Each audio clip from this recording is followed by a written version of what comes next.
জাহান্নামের আগুন দুনিয়ার এই গরমের চাইতে অনেক বেশি তীব্র গরম,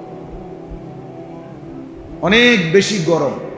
অতএব যদি দুনিয়ার একটু গরম সহ্য করে বান্দা যদি আল্লাহকে খুশি করতে পারে আর জাহান্নামের তীব্র আগুনের গরম থেকে বাঁচতে পারে, তো সেটা অনেক বড় সৌভাগ্য, এটা অনেক বড় ফায়দা। তাহলে আল্লাহর কথা শুনতে গিয়ে এটুকু গরম সহ্য করার দ্বারা নিঃসন্দেহে আমাদের গুনাহ মাফ হবে, সওয়াব হবে, আমাদের সওয়াব হবে। এজন্য একটু গরম সহ্য করলে বরকত হবে। এজন্য ছোট ভাই সবাই কেউ কাউরে অসওয়াসা দিয়া, দুষ্টামি করে, ধাক্কা দিয়া কোনো রকমের খামখেয়ালি করো না। তোমার একা যদি ধৈর্য না কুলায় তুমি চলে যাও, কোনো অসুবিধা নেই, কিন্তু আরেকজনের ক্ষতি করো না, আরেকজনকেও অসওয়াসা দিও না যে চল যাইগা, না তুমি চলে যাও একা, তাইলে বরকত হবে। সবাই মনোযোগ দিলে ভালো। এই গরম তেমন কিছুই না। হাদিসের মধ্যে আছে, নবী সাল্লাল্লাহু আলাইহি ওয়াসাল্লাম বলছেন, নারুকুম হাদিহি জুজউম মিন ৭০ জুজআম মিন নারি জাহান্নাম। নবীজি বলেন, তোমাদের দুনিয়ার এই আগুন, দুনিয়ার এই গরম না আগুন, জাহান্নামের আগুনের ৭০ ভাগের ১ ভাগ,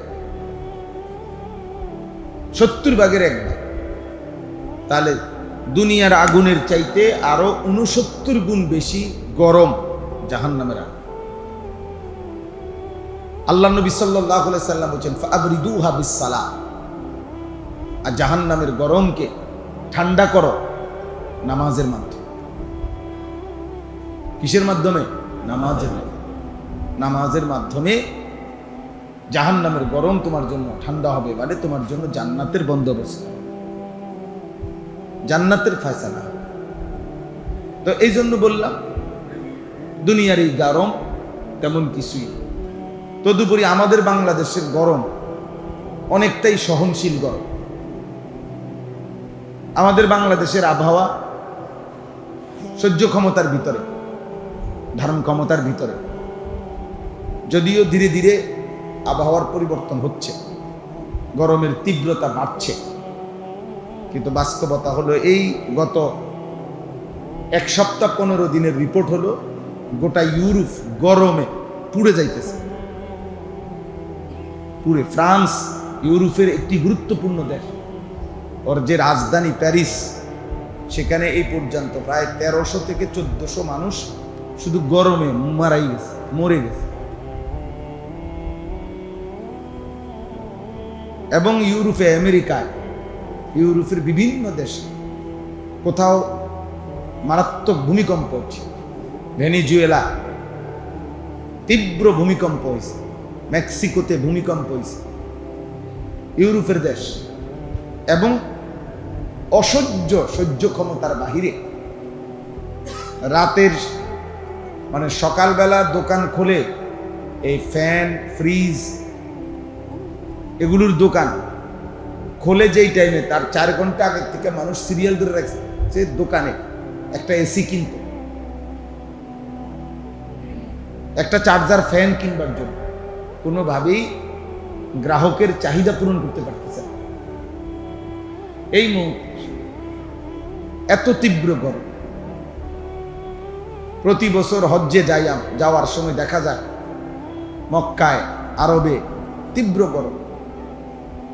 আরাফার ময়দানের দিন, হজ্জের দিন দেখা যায় যে মনে হয় যেন গরম আগুনের গোলা যেন পায়ের মধ্যে, শরীরের মধ্যে মারতেছে, এত গরম। আরব দেশে যারা এই ভুলক্রমে যে সমস্ত মানুষের ভিসা, মাজরা ভিসা দেয়, অর্থাৎ খেতে বকরি চড়াইতে হয়, ফসল করতে হয়, সবজি করতে হয়, এরকম খেতে বা এরকম জায়গায় যাদেরকে কাজ দেয়, ওর জীবন শেষ, ওর চোখের পানি আর শুকায় না। এত কষ্ট, এত তীব্র কষ্ট, গরম। এই জন্য আব্বা আল্লাহ তাআলা আমাদেরকে অনেক ভালো রাখছে, সহ্যক্ষম। আমাদের চারিদিকে সবুজ, আমাদের দেশের আবহাওয়া একেবারে সীমা অতিক্রমকারী গরমও না, একবারে সীমা অতিক্রমকারী বরফও না, ঠান্ডাও না, নাতিশীতোষ্ণ, ভারসাম্যপূর্ণ, সহ্য ক্ষমতার ভিতরে। বাকি বর্তমান বাস্তবতা হলো প্রতিনিয়ত এই স্বাভাবিকতা নষ্ট হয়ে যাচ্ছে। আজ থেকে 10 বছর আগেও তাপমাত্রা এত গরম ছিল না। আজ থেকে 10 বছর আগেও শীতের মাত্রা এমন ছিল না। দিন দিন আমাদের বিশেষ করে আবহাওয়া চেঞ্জ হয়ে যেতেছে। আর আবহাওয়া চেঞ্জ হওয়ার একটি অন্যতম কারণ হলো আমাদের গুনাহ। যাহারাল ফাসাদু ফিল বাররি ওয়াল বাহর বিমা কাসাবাত আইদিন নাস। আল্লাহ তাআলা বলেন, পানিতে কিংবা স্থলে, পানিতে কিংবা মাটিতে, যেখানেই যত বিশৃঙ্খলা দেখবা সে তোমাদের হাতের কামাই, তোমাদের গুনাহ, তোমাদের পাপ। তোমরা একটা ছেলেও যদি বিবেকবান হয়, সামান্যতম বিবেকও যদি থাকে, তো তোমাদের বয়সী ছেলেদেরকে তোমরা দেখো কি করতেছে, কি চলতেছে, চেহারায়, সুরতে, আচরণে, সারা দিনের কর্মকাণ্ডে। আল্লাহ কোথায়, নবী কোথায়, সেজদা কোথায়, নামাজ কোথায়, পাক নাফাক কোথায়, হালাল হারাম কোথায়, চুল, চেহারা, লিবাস, পোশাক, আচরণ, শরীর সব জঙ্গলি, হাইওয়ানের মতো। অধিকাংশই মনে করে যে বাস্তবিক অর্থে আমি যদি আফ্রিকার জঙ্গলে কিংবা সুন্দরবনে থাকতে পারতাম ভালো হতো। এজন্য ভাইয়া, যৌবনকাল, শিশুকাল, কিশোর জীবন আমরাও পার করে আসছি। আমাদেরও মনে আছে, আজ থেকে 30 বছর আগে আমরা বাচ্চা ছিলাম, 15 বছরের ছিলাম। ছোটবেলার স্মৃতি আমাদেরও মনে আছে। প্রাইমারি স্কুলে পড়ছি, মক্তবে পড়ছি। আমার সেই ছোটবেলার মক্তবের হুজুর, যার কোলে বৈশা আমি প্রথম আলিফ বা তাসা পড়ছি কায়দা, একেবারে জীবনের প্রথম মক্তবের হুজুর, আমার সেই হুজুর এখনো বাইচা আছে আলহামদুলিল্লাহ। আমি প্রতি মাসে ওনার খবর রাখি, আমার সাধ্যমতো কিছুটা হলেও সহযোগিতা করি, খোঁজ খবর রাখি। ওনার সাথে আমার নিয়মিত যোগাযোগ আছে, এই ছোটবেলার প্রথম উস্তাদের সাথে, মক্তবের হুজুরের সাথে। হাফেজ মুজিবুর রহমান আমার উস্তাদের নাম। আমার বাবার মসজিদের মুয়াজ্জিন ছিলেন। তাইলে আমাদের মনে আছে ছোটবেলার কথা। কিন্তু এই পরিমাণ গাফেল, এই পরিমাণ দুষ্ট, একসাথে এলাকাকে এলাকা, এত বেশি ছেলে পেলে বেনামাজি, চরিত্রহীন এবং এত বেশি কাফের মুশরিকদের অনুসরণকারী একত্রে একসাথে ছিল না। এমনটা ছিল না। এই সর্বোচ্চ 20 বছর আগে এমন ছিল। হঠাৎ করে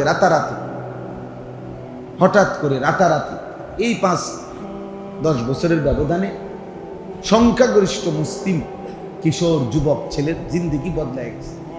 কোনোভাবেই এরা বাবা মা, বংশ, পরিবার, সমাজ, দেশ, ধর্ম, কোরআন, সুন্নাহ, ঈমান, ইসলাম, আল্লাহ, রসুল কোনো কিছুর সাথে সম্পর্ক রাখতে এখনকার প্রজন্ম অধিকাংশই রাজি না। চুল থেকে পায়ের নখ সে প্রমাণ করবে যে আমি মূলত কি জানি আমার কি কারণে মুসলমানের বংশ বলে দিই কেন, আমি মূলত পছন্দ করি চুল থেকে পায়ের নখ পর্যন্ত বেঈমান। আমার সারাদিনকার কর্মকাণ্ড কাফের, মুশরিক, বেঈমান, ইহুদি, খ্রিস্টান আমাকে যেভাবে সাজাইয়া দেয় ফেসবুকে, ইউটিউবে, ওই বেঈমানরা, আমি তাদের মতোই চলতে পছন্দ করি, আরাম বোধ করি।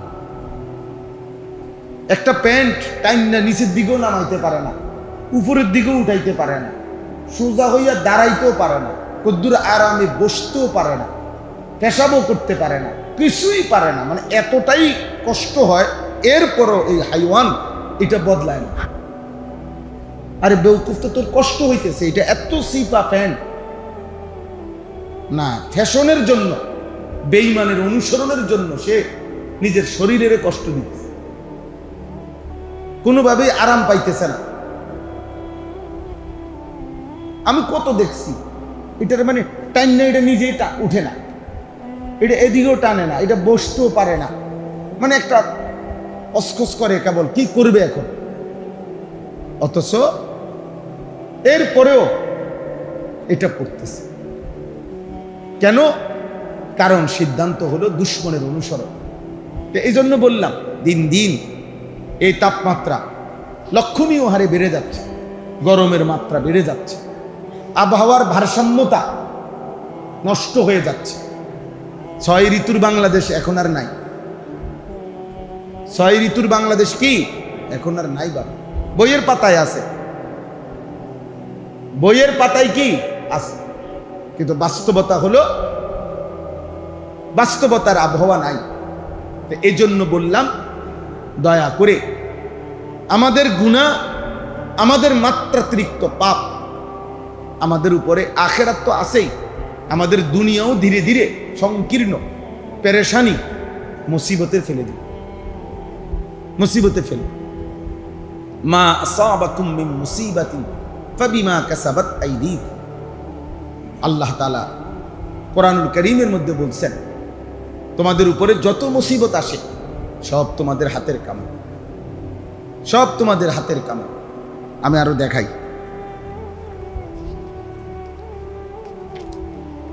আল্লাহ তাআলা বলেন, আফা আমিনা আহলুল কুরা আন ইয়াতিয়াহুম বাসুনা বায়াতান ওয়া হুম নাঈমুন। আল্লাহ তাআলা বলেন, আমার নাফরমান বান্দা, তোমরা আমার যেই পরিমাণ নাফরমানি করছো, এই পরিমাণ নাফরমানি করে কেমনে ঘুমাচ্ছ? তোমরা কি এই কথা ভয় পাচ্ছ না যে আমি চাইলে ঘুমন্ত অবস্থায় আমার আযাব দিয়ে ধ্বংস করে দিতে পারি? এরপর আল্লাহ বলতেছেন, আওয়া আমিনা আহলুল কুরা আন ইয়াতিয়াহুম বাসুনা ওয়াহান ওয়া হুম ইয়ালআবুন। আল্লাহ তাআলা বলছেন, আমার বান্দারা কি ভয় পাচ্ছে না? আমি তো চাইলে দিনের আলোতে খেলাধুলা এবং তামাশারত অবস্থায় আমার আযাব, আমার মুসিবত, আমার গজব দিয়ে ধ্বংস করে দিতে পারি, ধ্বংস করে দিতে পারি। যেই মেক্সিকোতে বিশ্বকাপ ফুটবলের একাংশ হয়েছে, সেই মেক্সিকোতে ভূমিকম্প হয়েছে। হ্যাঁ, যেই মেক্সিকোতে ফুটবল বিশ্বকাপের একাংশ হয়েছে, সেই বিশ্বকাপ, আরে সেই মেক্সিকোতে শিক্ষকরা আন্দোলন করতে গিয়ে অসংখ্য মানুষ হতাহত হয়েছে। অর্থাৎ স্বার্থপর এই পৃথিবী,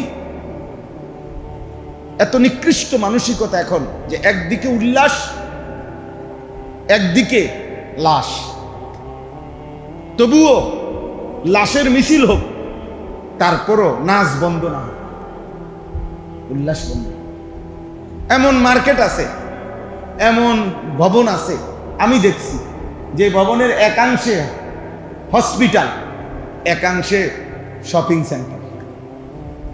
ওইখানে কেউ কাঁদে, ওই সিঁড়ি দিয়ে যারা ওঠে, আর এই সিঁড়ি দিয়ে যারা ওঠে তারা ফুর্তি করে। এই হলো আধুনিক দুনিয়া। হসপিটাল, হসপিটাল, রোগীর অপারেশন হইতেছে, রোগীর স্বজনরা, রোগীর পরিবারের লোকেরা রিসিপশনের মধ্যে রঙিন টেলিভিশনে নাচ গান দেখতেছে। কল্পনা করেন তো,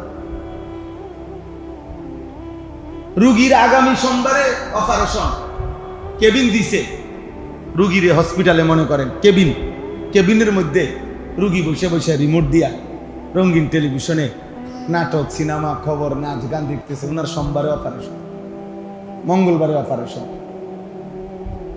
ওনারে কেবিন দিছে যে আপনি নাচ গান দেখতে থাকেন, নির্দিষ্ট সময়ে আপনাকে অপারেশন করেন। তার মানে আপনি বিপদের মুহূর্তেও, রোগের মুহূর্তেও আল্লাহকে যেন মনে করতে না পারেন, এর জন্য আপনার রিসিপশনও ব্যবস্থা রাখছে। আপনার টেনশন করবেন না, আপনার পরিবারের যারা, তারাও রিসিপশনে নাটক দেখতেছে, আপনার জন্য কেবিনে কি আছে?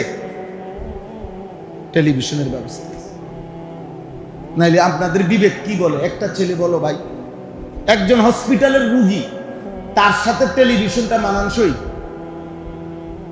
বুঝেন নাই আমার কথাটা? সূক্ষ্মভাবে চিন্তা করে দেখেন। এইখানে আল্লাহ তাআলা এই কথাটা বলছে, এখানে আছে এই কথাটা, ওয়ালা ইন আযাকনাল ইনসানা মিন্না রাহমাতান সুম্মা নাযা'না মিনহু ইন্নাহু লায়াউসুন কাফুর। আমার বান্দাকে যদি অনেক দিনের সুখের পরে আমি যদি কিছুটা দুঃখ দেই, তো নাফরমান বান্দা হতাশ হয়ে যায়, আমি আল্লাহকে ভুলে যাই। আবার যদি ওয়ালা ইন আযাকনাহু না'মা বা'দা দাররা মাসাতহু লা ইয়াকুলান্না যাহাবাস সাইয়্যাতু আন্নী ইন্নাহু লাফারিহুন ফাখুর। আল্লাহ বলেন, আমার বেঈমান বান্দা, আমার নাফরমান বান্দা আবার যখন দুঃখ মুসিবত বিপদের পরে আমি আবার সুখ ফিরাইয়া দেই, তো এবার বলে একটু পেরেশানিতে আসিলাম, যায় ঝামেলাত ছিলাম, একটু দৌড়াদৌড়িতে আসিলাম, এগুলো এখন সব কাইটা গেছে, আবার আগের মতো উল্লাস, আগের মতো অহংকারে লিপ্ত হয়। আল্লাহ বলেন, হায় নাফরমান, না দুঃখেও তুমি এত বড় শক্ত বেঈমান, দুঃখেও আমি তার মুখ দিয়ে আমার নাম বাহির করতে পারলাম না, সুখেও পারলাম, সুখেও পারলাম না, সুখেও পারলাম, একটা সেজদা দেওয়াইতে পারলাম না তার। 3 দিন জ্বরে কাতরাইতেছে, কিন্তু সেজদা দিবে না। দুঃখেও তারে আমি মাথা নোয়াইতে পারলাম না, সুখেও আমি আল্লাহর কথা মনে করাইতে পারলাম না। বলো ভাই, এজন্য তোমরা যে কয়জন ছেলে বসছো, মাওলানা রুহুল আমিন ও আমার ছাত্র, মোহব্বতের ছাত্র, তার সে এখানে জুমা পড়ায়, আমার কাছে বলছেন, আমি এই জন্য আসছি। আলহামদুলিল্লাহ, আমার মনে হয় বিগত 10 বছরের মধ্যে বাংলাদেশের সবচেয়ে সুন্দর রাস্তা দিয়া আল্লাহ পাক আসার তৌফিক দিছে। এতটাই ভিতরে দিয়া যে পায়ে হাঁটতে আসাটাও রিস্ক, গাড়ি আর মোটরসাইকেল তো পরের কথা। আমার জীবনেও আমি মনে এরকম রাস্তা দেখছি না। আল্লাহ পাক আপনার করে কি পরিমাণ ধৈর্য দিছে, কেমনে আপনারা এই রাস্তা দিয়ে চলতেছে, আপনারা আমার মনে এই ধৈর্যের কারণে অনেক গুনাহ মাফ হয়ে যাবে। কি কসরুল আমিন, আমার তো মনে হয়।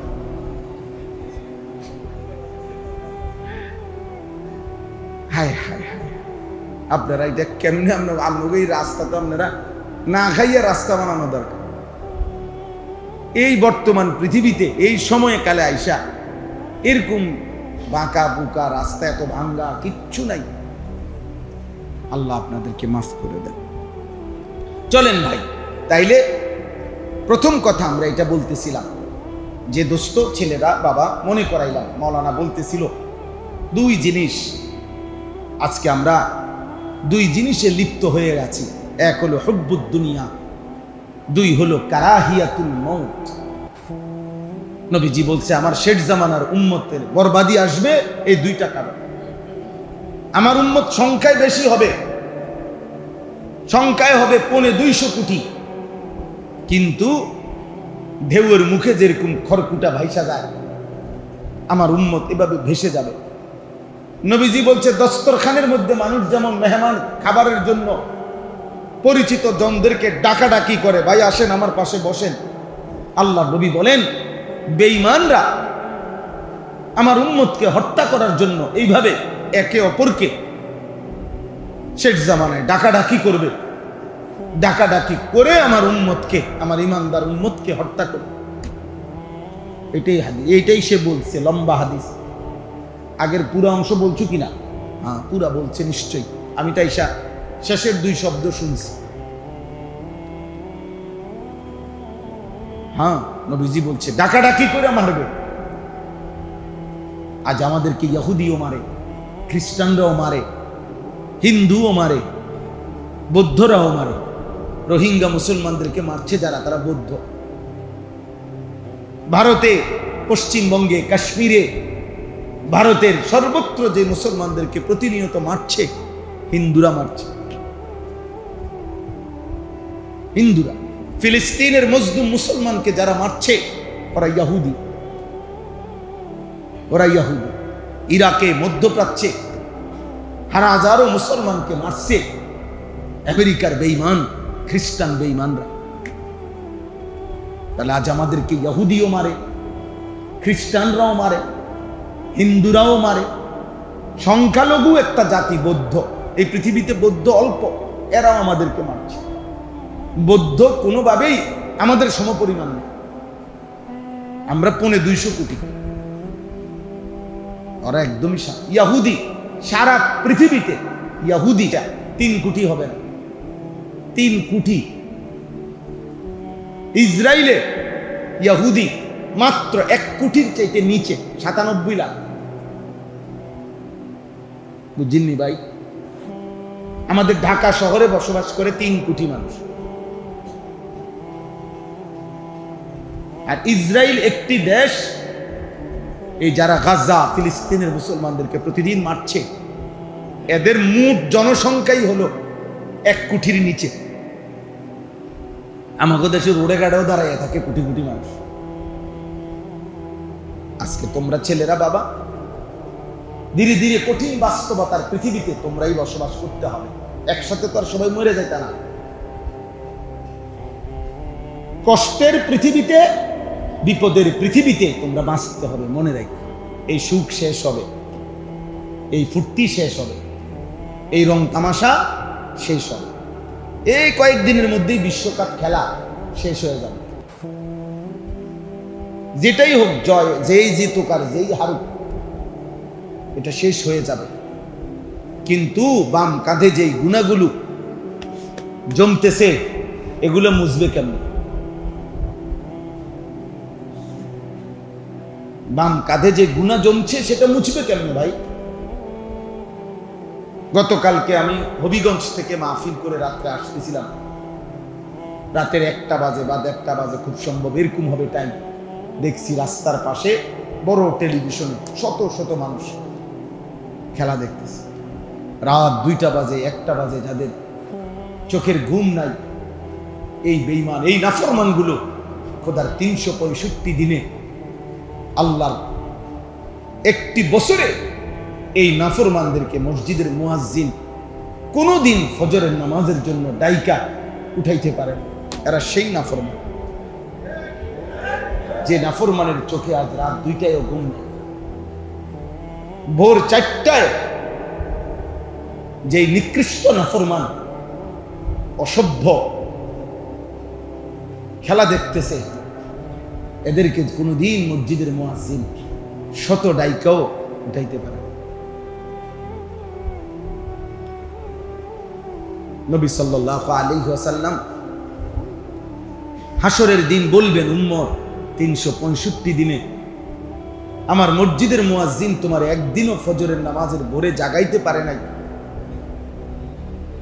আর রাত 4টা বাজে বেঈমান রেফারি বাঁশির ফু দিয়া ফুটবল খেলার জন্য, তাও কোনো মাঠে না, স্টেডিয়ামেও না, গ্যালারিতেও না, হাজার হাজার মাইল দূরের, কোথায় আমেরিকা, কোথায় কানাডা, কোথায় মেক্সিকো, হাজার হাজার মাইল দূরে, সেখান থেকে শুধুমাত্র টেলিভিশনে সম্প্রচার হচ্ছে, সেই খেলার সামনে বেঈমান তোমারে রাত 4টা বাজে উঠাইতে পারলো, আর মসজিদের মুয়াজ্জিন বুঝি তোমারে 365 দিনের একটা বছরে একদিনও উঠাইতে পারলো না।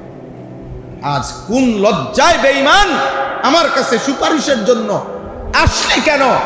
মনে রাখিস নাফরমান, হয়তো নবী রাগ করলে বলবে, ফেরেশতারে ধাক্কা দিয়া, গলা ধাক্কা দিয়া বের করে দে, দে লাত্তি দে, বল তার ব্রাজিলের আব্বার কাছ থেকে আজকে হাসরের ময়দানে কিছু নিতে, যা তোর আর্জেন্টিনার বাফের কাছে যা।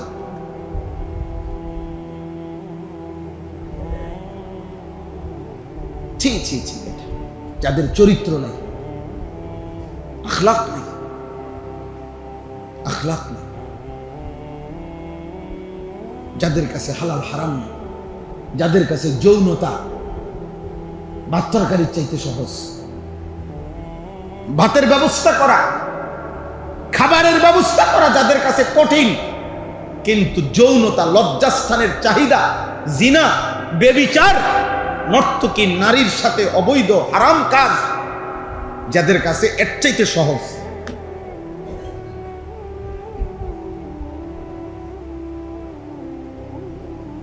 তারাই ইউরোপ, তারাই বর্তমান সভ্য পৃথিবীর দাবিদার, আধুনিকতার দাবিদার। আধুনিকতা মানে হলো যাদের কাছে খাবারের ব্যবস্থা করা কঠিন, কিন্তু নারী, জিনা, বেবিচারের ব্যবস্থাপনা কঠিন, সহজ। এটা খুব সহজ। এরই নাম ইউরোপ, এরই নাম ইউরোপ, যেখানে ভাত মাছের চাইতে নারী সস্তা, জিনা বেবিচার সস্তা। হ্যাঁ, আমরা বুঝি বাবা, আমরা জানি। এজন্য চলো ভাই, বাবা আপনাদেরকেও বলি, আপনারা আপনাদের ছেলেদেরকে যেদূর পারলে বুঝায়েন। সন্তান এবং স্ত্রী ছেলে মেয়ের ব্যাপারে যারা গাফেল, আপনি মনে রাখেন, দুনিয়া যদিও পার হবে, আখেরাত কিন্তু পার হবে না। প্রত্যেকে আর পৃথিবীর কারো ব্যাপারে কোনো যদি জবাবদিহি করতে নাও হয়, নিজের স্ত্রী ছেলে মেয়ের ঈমান, আমল, আখেরাত, ইবাদত, বন্দিগি, নামাজ, রোজার ব্যাপারে আপনাকে কিন্তু জবাবদিহি করতে হবে। প্রত্যেকে মনে রাখতে হবে, ব্যক্তি এবং পরিবার এটুকুর ব্যাপারে আপনি জিম্মাদার। ব্যক্তি এবং পরিবার বলেন না কি, এই কমপক্ষে এর দূর আপনি বাদ দিতে পারতেন। আপনাকে আর কিছুর হিসাব দিতে না হইলেও আপনার বউটার হিসাব আপনার দিতে, আপনার ছেলে, আপনার মেয়ে, এর দূরের হিসাব আপনাকে দিতে হবে। আপনি বাইচা থাকতে এই সন্তান একদিনও নামাজ না পড়ে টিকলো কেন? আপনার ঘরে থাকলো কেন? আপনার ঘরে থাকলো কেন? 20 বছরের স্ত্রী বেপর্দা, তুমি স্বামী কেমনে থাকলো? বলে কোরআনুল কারীমের মধ্যে আছে, আল্লাহ তাআলা লূত আলাইহিস সালামকে বলছে, এই সূরাতেও আছে, একজন নবী লূত আলাইহিস সালাম, আল্লাহর আযাব যখন ওই জাতির উপরে, ওনার কওমের উপরে দিচ্ছিল, আল্লাহ তাআলা বলছেন, লূত, রাতের ভোরবেলা ফজরের আগ মুহূর্তে তোমার অনুসারী ঈমানদারদেরকে সাথে নিয়ে তুমি তোমার পরিবারের মধ্যে যারা ঈমানদার তাদেরকে নিয়ে ভোর হওয়ার আগে আগে এলাকা ছেড়ে দিবা। আমি ভোর হওয়ার মুহূর্তেই আযাব দিয়ে এই জাতি ধ্বংস করে দেব। তো ওইখানে আছে কোরআনে আল্লাহ বলছে, ইল্লাম রাআতাক, লূত মনে রাখবা, রাত্রি শেষে যখন রওনা দিবা তখন তোমার স্ত্রীকে সাথে নিবা না। এই মহিলা নাফরমান, বেঈমান, আমি জানি সে তোমার একদিনও তোমার কথা, আমি আল্লাহর কথা মানে নাই, এই বেঈমান নারীকে থুইয়া যাবা। কানাত মিনাল গাবিরিন, যাদেরকে আমি আল্লাহ আযাব দিয়ে ধ্বংস করব, তোমার স্ত্রী তাদেরই অন্তর্ভুক্ত, তারাও শেষ করে দেব, তাকেও শেষ করে দেব। এটা কোরআন শরীফের আয়াত। আবার এর বিপরীতে দেখেন, আল্লাহ তাআলা বলছেন, এটা শোনো, গোটা পৃথিবীর ঈমানদার, সারা পৃথিবীতে যত মুমিন, পুরুষ হোক নারী হোক, সারা পৃথিবীর যুগ যুগ ধরে ইসরাফিলের ফু পর্যন্ত পৃথিবীর সমস্ত ঈমানদারের জন্য আল্লাহ বলছে, যদি ঈমান শিখতে চাও, যদি আল্লাহর ভালোবাসা শিখতে চাও, যদি আখিরাত বুঝতে চাও, তাহলে একটা উদাহরণ আল্লাহ বলেন আমি তোমাদেরকে দিচ্ছি, সেই উদাহরণ স্মরণ রাখো। আল্লাহ তাআলা বলেন, ঈমানের জন্য, আল্লাহর ভালোবাসার জন্য আমি আল্লাহ পুরুষ হোক নারী হোক সমস্ত মুমিনের জন্য একটা উদাহরণ দিলাম। ওয়া দারাবাল্লাহু মাসালাল লিল্লাযীনা আমানু ইমরাআতা ফিরআউন। এই লিল্লাযীনা আমানুর মধ্যে পুরুষও নারীও, শুধু নারীর জন্য না, এটা দারাবা। আল্লাহ বলেন ঈমানদার পুরুষ কিংবা ঈমানদার নারীদের জন্য কিয়ামত পর্যন্ত ঈমান কেমনে হেফাজত করতে হয়, আল্লাহর ভালোবাসা কেমনে দেখাইতে হয়, এটার জন্য আমি ফেরাউনের স্ত্রী আসিয়ার উদাহরণ পৃথিবী তোমাদের সামনে রাখলাম। এক নারী যার স্বামী ছিল বাদশাহ, যার স্বামী ছিল সবচেয়ে বেশি সম্পদের ভান্ডারের মালিক, যার স্বামীর রাজপ্রাসাদ ছিল লক্ষের চাইতে বেশি, 1 লক্ষের চাইতে বেশি দাস দাসী ছিল ফেরাউনের স্ত্রী। একজন না, একজন না, লাখের চাইতে বেশি। এত বড় রাজপ্রাসাদ যার দাস দাসী ছিল লক্ষের চাইতে বেশি, সেই আসিয়া, যার টনে টনে, মনে মনে না, টনে টনে ছিল স্বর্ণ রৌপ্য হীরা মণি মুক্তা জহরত, যার স্বামী ফেরাউন এক সেকেন্ডের জন্য এই আসিয়ার নারাজি কামনা করতো না, এতটাই ভালোবাসতো যে আসিয়া এক সেকেন্ড রাগ করুক, এক মিনিটের জন্য, ফেরাউন এটা চাইতো না। ফেরাউন এটা স্পষ্ট বুঝছে যে বাক্সটা নদীর মধ্যে ভিড়া আসছে, বাক্সটার ভিতরে যে ছোট বাচ্চাটা, এটা ফেরাউন এবং ফেরাউনের স্ত্রীর সামনে যখন খুলছে, তাফসীরের মধ্যে আছে ফেরাউন প্রথম নজরে এটা বুঝছে এটাই বনি ইসরাইলের বাচ্চা। যেই বাচ্চাকে ভয় পাইয়া ফেরাউন কম হাজার হাজার বাচ্চা বনি ইসরাইল জবাই করে ফেলছে। মানে একজন জ্যোতিষী বলছে ফেরাউন রে যে বনি ইসরাইলের বংশে একটা ছেলে জন্ম নিবে, যেই ছেলে আপনার রাজত্ব খাইয়া ফেলবে, আপনারে নামা রাজত্ব থেকে বিতাড়িত করবে। এইটা শোনার পর থেকে ফেরাউন বনি ইসরাইলের চতুর্দিকে এই পরিমাণ পাহারাদারি বাহিনী লাগাইছে যে বনি ইসরাইলে কোনো নারীর ছেলে জন্ম নিতেই তার জবাই করে দিত। ইউযাব্বিহুনা আবনাআহুম, সরাসরি কোরআনের আয়াত, ইউযাব্বিহুনা, জবাই করে দিত। তো এই বাচ্চাটা দেখেই ফেরাউনের বংশ তো কিপ্তি মানুষ, চেহারা দেখলে আন্দাজ করে এটা বাংলাদেশি মানুষ, এটা সৌদি মানুষ, বুঝেন নাই কথাটা? ফেরাউন এই বাচ্চাটা দেখেই বুঝছে এটা বনি ইসরাইলের বাচ্চা, কিন্তু স্ত্রী প্রথম মিনিট থেকে বলছে আমি এটাকে হত্যা করতে দেব না, আমি এটা পালনি, আমি এটা রাখনি। ফেরাউন বলছে আচ্ছা ঠিক আছে, তুমি বলছো তো ঠিক আছে। বলছে আমি এটা রাজপ্রাসাদে নিব, আচ্ছা ঠিক আছে।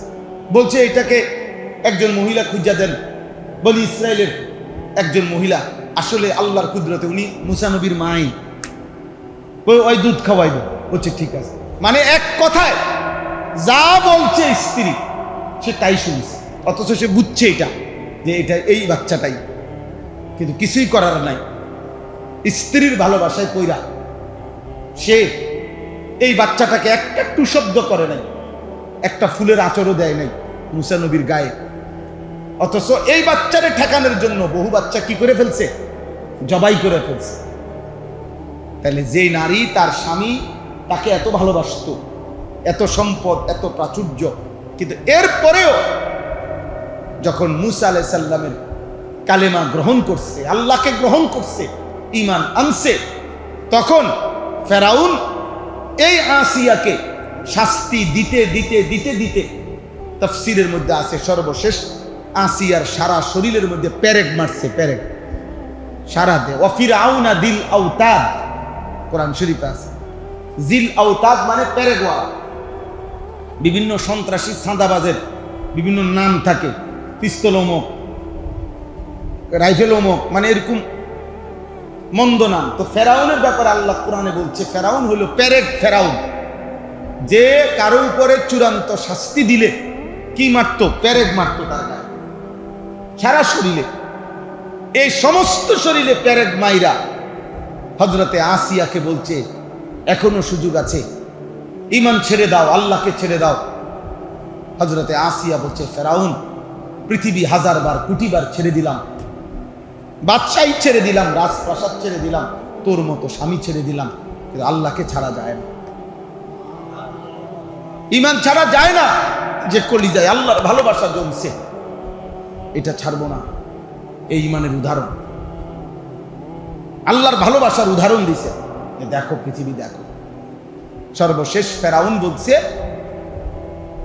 তার বাহিনীকে যে একটা বড় পাথর সরাসরি ফেরাউনের বুক বরাবর, আরে আসিয়ার বুক বরাবর ফেলাও, যাতে করে পিষা যায়। ঠিক ওই মুহূর্তে যখন পাথরটা ওনার বুকে ফেলবে বড়, তখন আসিয়া বলছে রব্বি বিনি লি ইনদাকা বাইতান ফিল জান্নাহ, আল্লাহ জান্নাতে আপনার সাথে আমার একটা ঘর বানায় দেন। আমি এমন একটা ঘরে জান্নাতে থাকতে চাই যেখানে বসলে, যেই ঘরে থাকলে 24 ঘন্টা আপনি মাওলার দিদার পাবো। আমি আপনার জন্য সব ছাড়ছি, জান্নাতে আমি আপনাকে 24 ঘন্টা দেখতে চাই। আল্লাহ বলছে, পৃথিবীবাসী শোনো, এক নারীর ঈমানের উদাহরণ দিলাম। পুরুষ তোমরাও তোমাদের ঈমানের পরীক্ষা করো, ওই নারীর মতো হইছে কিনা। নারীরাও পরীক্ষা করো, ওই নারীর মতো হইছে। নারী যদি উত্তম হয় তো সে গোটা পৃথিবীর মডেল হয়, আবার নারী যদি নিকৃষ্ট হয় সেও পৃথিবীর। ওয়াদারাবাল্লাহু মাসালাল লিল্লাযীনা কাফারু ইমরাআতা নূহিন ওয়া ইমরাআতা লূত। আল্লাহ বলেন, বেঈমান কাফেরদের জন্য আমি উদাহরণ দিলাম নারীকে, নূহের স্ত্রী এবং লূতের স্ত্রী। আল্লাহ বলেন, দুইজন নবীর ঘরের স্ত্রী হইয়া, নবীর বিবি হইয়া আমি আল্লাহর নাফরমানি করছে। আমি নবীর হওয়ার পরেও ওর বিবিকে বাঁচাই নাই, দোনোটাকেই আমি আল্লাহ আযাব দিয়া ধ্বংস করে দিয়েছি। এই জন্য নূহ আলাইহিস সালামের বউও পানিতে ডুবছে, লূত আলাইহিস সালামের বউও আল্লাহর গজবে জমিন উল্টাইছে, আর ওরেও আল্লাহ দাফন করে দিয়েছে। কি আশ্চর্য কথা!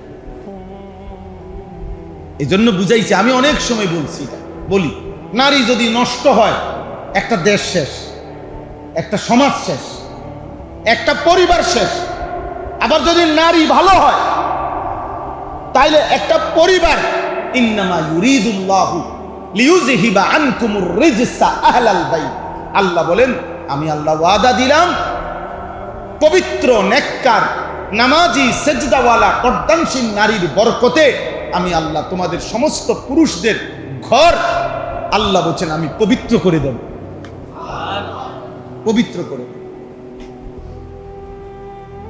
হ্যাঁ, আজকেও এক ছেলে ডিগ্রি পাস করছে, বিয়ে শাদী করার জন্য পরিবারে চাচ্ছে, আমার কাছে দোয়া চাইতেছে, হুজুর একটা ভালো মেয়ে, নেককার মেয়ে যেন আল্লাহ মিলায়, দোয়া করুন। এই জন্য আমি তো সবসময় বলি, বাবা, মোবাইলের নর্তকী উলঙ্গ নারী আর রাস্তার বেহায়া নারী এমন একটা চাইয়া ঘরে আনো, তো বুঝবা হারাম নারী, চরিত্রহীন নারী, বেহায়া নারী যদি কোনোদিন দুর্ভাগ্যক্রমে কারো বউ হিসাবে জোটে, চরিত্রহীন মেয়ে, মনে রাখো আব্বা, কষ্ট কাকে বলে, দুঃখ কাকে বলে, জাহান্নামের আযাব কাকে বলে।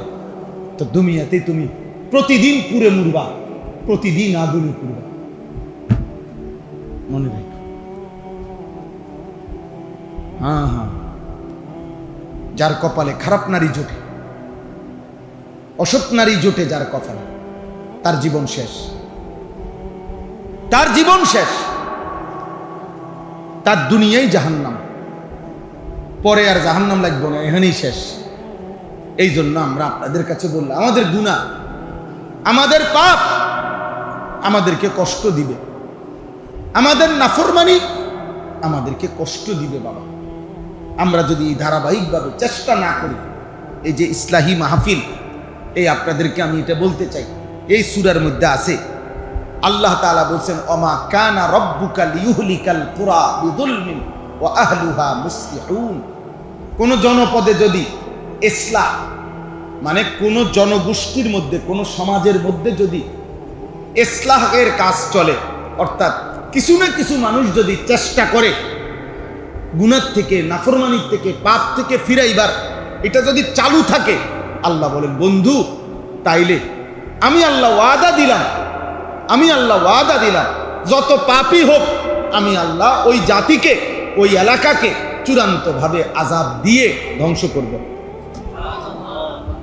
যে কমপক্ষে আমার কিছু বান্দা চেষ্টা তো করতেছে, অহুম মুসলিহুন, ইসলাহ। এই জন্য আমরা যেই কোনো সুযোগ পাইলে, জোহরের পরে, বিশ্বাস করেন ফজরের পরে, আসরের পরে বলতে থাকি, যখন সুযোগ পাই, যখন সুযোগ। কালকে শেষ বয়ানের সময় ওই বানিয়াচং, হবিগঞ্জ, অঝরে বৃষ্টি পড়তেছে, তখনও কিছুক্ষণ কথা বলছি। আবার বৃষ্টির পরে কিছু লোক ভিতরে ঢুকছে এক ঘরে, বলছি চলো ভাই এই ঘরেই মাইক ছাড়া কিছুক্ষণ বলি। তো মাইক ছাড়াই কতক্ষণ ওয়াজ করছে। মাকসাদ হইল শুধু নিচে নিচে, আমার জুতা নিচে, বাইজিদ নিচে। তো এই অর্থ হলো ভাই শুধু টাকা না, অর্থ হলো শুধু দুনিয়া না, অর্থ হলো কোনো না কোনো ভাবে আল্লাহর একটা ওয়াদা। কোরআন শরীফে আছে, এখানে আল্লাহ তাআলা বলেন, পূর্ববর্তী জাতি যখন কোনো এলাকা ধ্বংস করে দিছি, তখন দিছি যখন অল্প কিছু মানুষও আর কাউরে কেউ গুনাহ থেকে ফিরায় না, কেউ কাউরে নেক কাজের দিকে ডাকে না, প্রত্যেকের মতো আলাদা হয়ে যায়। খোদার কসম আব্বা, আল্লাহ বলে তখন আর আমি ওই জাতি রাখি না। আজকে দেখেন আপনার সংখ্যাগরিষ্ঠ বাপ সন্তানের ঈমান আমলের ব্যাপারে কোনো পাত্তা নেই, শুধু টাকাটা চেয়ে তার ছেলেটার কোনো চরিত্র নাই, আল্লাহ নাই, রাসূল নাই, নামাজ নাই, সেজদা নাই। নারী দেখতে দেখতে, উলঙ্গ ছবি দেখতে দেখতে এই হাইওয়ান, এই মানুষরূপী এই সন্তান নামের এই জানোয়ার জীবনটা শেষ করে ফেলছে। চেহারা ভিতরে ঢুকে গেছে, চোখ ভিতরে ঢুকে গেছে, চুল দেখলে বোঝা যায় বেঈমানের অনুসারী। কিন্তু এই নাফরমান বাপের কথা একটাই, তার চরিত্র থাকুক বা না থাকুক, আমার দরকার হলো তার থেকে পয়সা লন। অতএব দেশের একটা ফারি, বিদেশ পাঠাইয়া ফারি, টাকার ব্যবস্থা করতে হবে। তারে দিয়ে আমার টাকা দরকার, তারে আমি বড় করছি টাকার লাগবে, সম্পদ দরকার, আমার সম্পদ, আমার টাকা দরকার। অতএব চরিত্র থাকুক বা না থাকুক, বিদেশ যাবি নি কর, নামাজ পড়ুক বা না পড়ুক, টাকার দরকার। দোহানে বইবি নি, দেখো কথা কাটসাট কর, সিদ্ধান্ত দে কোনটা করবি। কি দোয়ানে বইবি, না নিজে আলগা দোকান লইবি, নাকি ঘুষ দিয়া চাকরি লইবি, নাকি বিদেশ যাইবি। আব্বা টাকার দরকার, একটা কিছু কর। বুঝেন নাই কথা? টাকার দরকার লাগলে 12 লাখ টাকা যদি সুদ ঘুষ দেওয়ান লাগে দিন, যদি তোর জমি বেচতে হয়, কিস্তি নিতে হয়, সুদ নিতে হয়, নিমু, আমার টাকা লাগবে। কারণ উনি জানে কষ্ট মষ্ট করে এখন 6 লাখ টাকা সুদে নিলে ফুতে যদি 12 বছর টাকা দেয়, টাকা তো সুদ হয়ে যাবে। বুঝেন নাই কথা? আখেরাত দিয়ে আমি কি থাকবো, আমার দুনিয়া চলে না। এই হলো শয়তানের কথা, ইবলিসের শিখানো কথা, যে দুনিয়া চলে না। নাউজুবিল্লাহ, নাউজুবিল্লাহ, নাউজুবিল্লাহ। নাইলে বাবা আপনারা বলেন, এই চাচারা বলেন, আপনাদের এই ছেলেগুলো নামাজ পড়বে কোন দিন? বলে আপনাদের ঘরে যদি ঘুমায় 6 জন, ফজরের নামাজ পড়ে কয়জন? তো ওরা কোন দিন নামাজ পড়বে? আপনাদের এক একজনের ঘরে যদি ঘুমায় রাত্রে 6 জন, 5 ওয়াক্ত নামাজ পড়ে কয়জন? আল্লাহর কোরআন পড়ে কয়জন? কোন দিন পড়বে? কোন দিন শিখবে বলেন? যদি বলেন, তাইলে যদি বলেন চেষ্টা করছি, কি চেষ্টা করছেন? চেষ্টা করে থামছেন কেন? দুনিয়া যে আমনে চেষ্টা করে করে বলে, আমি হুজুর দীর্ঘ 5 বছর দোকানদারি করে চাইছি, আমার সব প্রয়োজন পূরণ হয় না, অতএব এখন ছেড়ে দেন, এখন বন্ধ করে দেন। কই এখন দি বন্ধ করেন না। আপনি তো এটা বুঝেন যে দুনিয়া আমি মৃত্যু পর্যন্ত চেষ্টা করে যাইতে হবে, তো আখিরাত কেন 10 বারের পরে থেমে যান? 20 বারের পরে থেমে যাবেন কেন? 2 বছরের পরে থেমে যাবেন কেন? আপনারা থামার অনুমতি দিছে কে? যে হুজুর বহুত বলছি শোনে না, তো শোনে না দেখে এখন বন্ধ করে দিছেন। আমি আজকে 22 বছর আলহামদুলিল্লাহ আল্লাহর দয়া ওয়াজের এই ময়দানে 22 বছর, তা আমি 22 বছরের যত ওয়াজ করছি, যত জনের, সবাই তো জুনায়েদ বাগদাদি হয়ে গেছে নাকি? কথা বলে না? সবাই আব্দুল কাদের জিলানী হয়ে গেছে। তো আমি যদি বলি যে 22 বছর ধরে বলতেছি, কিন্তু সংখ্যাগরিষ্ঠ মানুষ এখনো আল্লাহমুখী হয় নাই, তো অতএব আর কইয়া লাভ কি? এটা নিয়ে কথা বলেন না কেন? এটা নিয়ে দায়িত্ব যে না আমি আর বলবো না, আমি বলছি মিয়া 22 বছর বলছি, এখন আমি কদ্দুর জিরাই, এবার আমি দোকানদারি করি, এবার আমি আমার ব্যক্তিগত সংসার গুছাই, এটা বললে হবে? অতএব এই শেষ কথা আপনাদের কাছে তো বুঝাইলাম। আমরা একজনও যদি বুঝেন, একটা ছেলেও যদি বুঝো, বাবা নিজেরে নষ্ট করে দিও না রে। কেউ মনে রাখতো না এই পৃথিবী। আমার ছোটবেলার প্রাইমারি স্কুলের কোনো সাথী আমি আর জানি না কে কোথায় আছে। আমার পড়ালেখার জীবনের বন্ধুরা কেউ আমার সাথে আশেপাশে নাই, সবাই সবার মতো। এই নগদ দুনিয়াতেই তো কেউ কারোর সাথে নাই, কবর আখেরাতে কোত্থেকে পাইবেন? কোত্থেকে পাইবেন? বাপেরও খুঁজে পাবে না, মা কেউ না, স্ত্রী কেউ না, সন্তান কেউ না। ইয়াউমা ইয়াফিরুল মারউ মিন আখিহি ওয়া উম্মিহি ওয়া আবিহি ওয়া সাহিবাতিহি ওয়া বানি। আল্লাহ বলে সেদিন আখিরাতের দিন ভাই ভাই থেকে দূরে সরে যাবে, পলায়ন করবে। ইয়াফিরু মানে পলাবে। মা ছেলেকে দেখে লুকাইয়া যাবে, যদি ছেলে নেকি চায়। ছেলে মাকে দেখে লুকাইয়া যাবে। মা যদি বলে ফুত মারে 10টা নেকি দাও না, এজন্য লুকাইয়া যাবে। আল্লাহর কোরআনে আল্লাহ বলছে মা বাবা স্ত্রী ছেলে মেয়ে ভাই বেরাদর ইয়াফিরু একজন আরেকজন থেকে লুকিয়ে যাবে। আল আখিল্লাউ ইয়াউমাইদিন বা'দুহুম লিবা'দিন আদুউন। আল্লাহ বলে সমস্ত বন্ধুগণ সেদিন কিয়ামতের দিন একে অপরের শত্রু হয়ে যাবে। 40 বছরের ব্যবসার পার্টনার, 40 বছরের বন্ধুত্ব, হাসরের দিন বলবো আপনাকে তো চিনলাম না, কে আপনি? ওমা কিরে কই ডাকাইতে বলে আমরা চিনি না। আজ দুনিয়ায় থাকতে 40 বছর এক লগে দোকানদারি করলাম, হয়তো কবলে চিনি না। আল্লাহ বলে হ্যাঁ এটাই হবে, চিনবেন। কেউ কাউকে চিনবে, কেউ কাউকে পরিচয় দিবে না।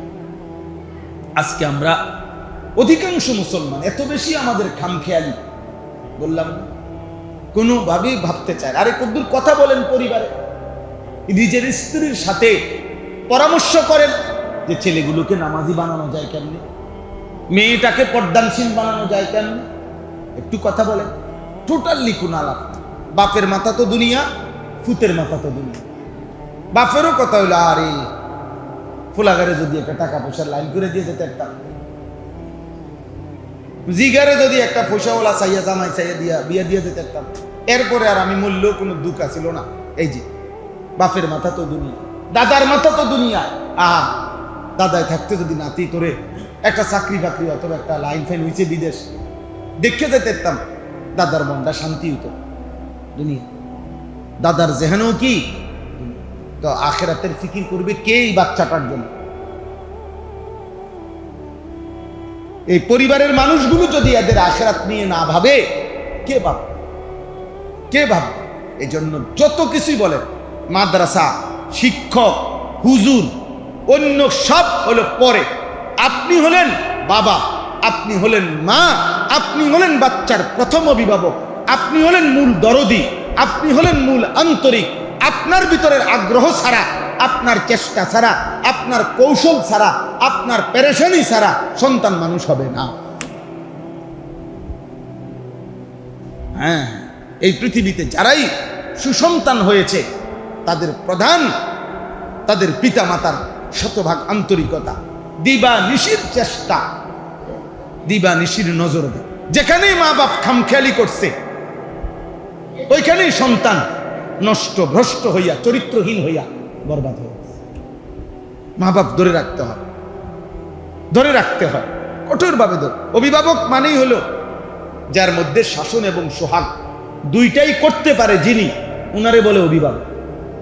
পরের জন অপরিচিত অন্য মানুষ শুধু আদরই করতে পারে, অথবা অন্য মানুষ শুধু বিরোধিতাই করতে পারে। কেউ হয়তো শুধু মানে আদরই করছে, কেউ হয়তো শুধু বিরোধিতাই করছে, কিন্তু অভিভাবক আপনজন, উনি শাসনও করছে, উনি আদরও করছে, আদরও করছে। আমার আব্বা, আমরা মনে আছে, আমরা 5 ভাই 3 বোন, আজীবন আমার বাবা হায়াতে থাকতে আজরাইলকে এত ভয় পাইতো না, আমরা বাপের যেই ভয় পাইতাম। এক সুতা, এক জাররা, আলহামদুলিল্লাহ আব্বা অনিয়ম কোনোদিন মেনে নেয়নি, কোনোদিনও না, কোনোদিনও না। আমি যখন বিবাহ করছি, আমার বাচ্চা হয়েছে 2টা, তখনও আমার আম্মা আমাদেরকে ফজরের নামাজের জন্য প্রতিদিন উঠাইছে, প্রতিদিন দরজার সামনে দাঁড়াইয়া উঠাইছে। আলহামদুলিল্লাহ। নবী সাল্লাল্লাহু আলাইহি সাল্লাম ওনার মেয়ে ফাতেমাকে নিজে, ফাতেমার মতো নারী অথচ নবীজি প্রতিদিন ফজরের ওয়াক্তে গিয়ে ফাতেমার দরজার কড়া নাড়তেন আর বলতেন, ফাতেমা উঠো, কুমি ওয়াশহাদি ইলা রিজকি রাব্বিক মা বাইনা সালাতিল ফজর ওয়া তুলুইশ শামস। ওহ, নবী বলতেন, ফাতেমা ফজরের ওয়াক্ত, উঠো মা, নামাজ পড়ো, এই ভোরে তোমার রবের রিজিক বন্টন হবে, আল্লাহর রিজিক তালাশ করো। ফজরের ওয়াক্তে রিজিক বন্টন, ফজরের ওয়াক্তে রিজিক বন্টন। ফজরের ওয়াক্তে আল্লাহ তাআলার রহমতের ফোয়ারা জোয়ার ওঠে, আর নাফরমান তখন ঘুমায়। এই জন্য ফজরের বাতাস মুনাফিক মুক্ত বাতাস। ফজরের বাতাসে, ফজরের ওয়াক্তের বাতাসে শুধু মুমিন নিঃশ্বাস নেয়, কাফের তখন ঘুমায়, মুশরিক তখন ঘুমায়, মুনাফিক তখন ঘুমায়, বেঈমান তখন ঘুমায়। এই জন্য ফজরের বাতাস শুধু মুমিনের নিঃশ্বাস, পিওর বাতাস।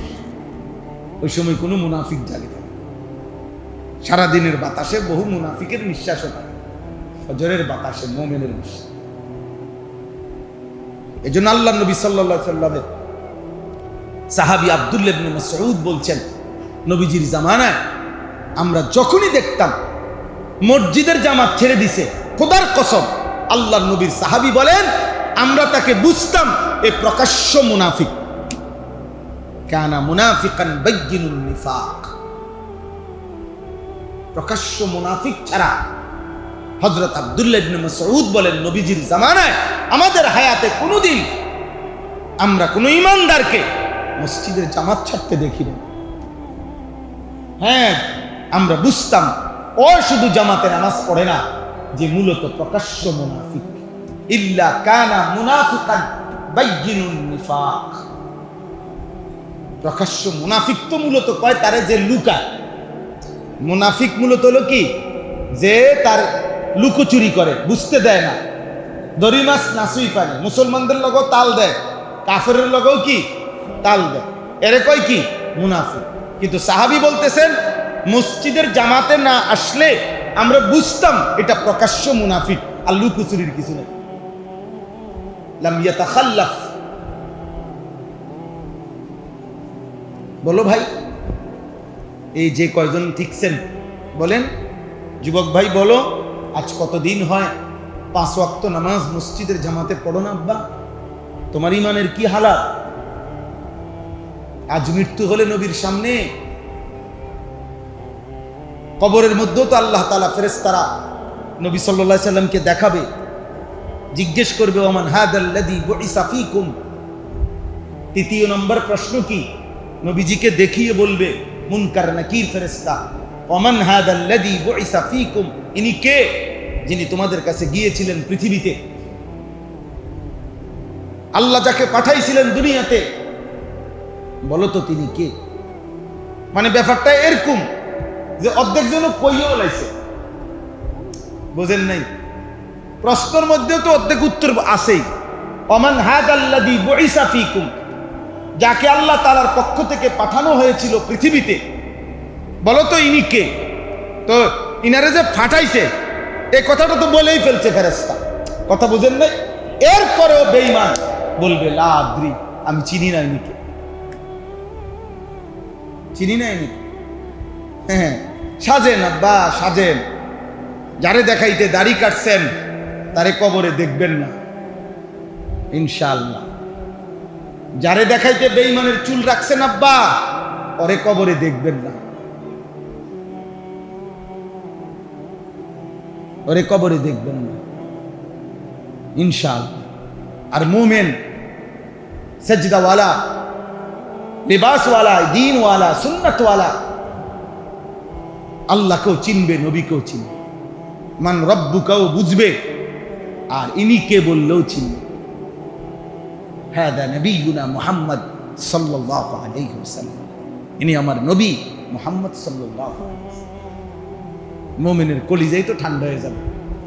আল্লাহ নবী কবরের মধ্যে হলো যখন ইমানদার, প্রশ্নের সুরতেও যখন নবীজিকে এক নজর দেখবে, তো সে বলবে আমার 60 বছরের মেহনত সার্থক। এরপরে আর তার চিন্তা কি?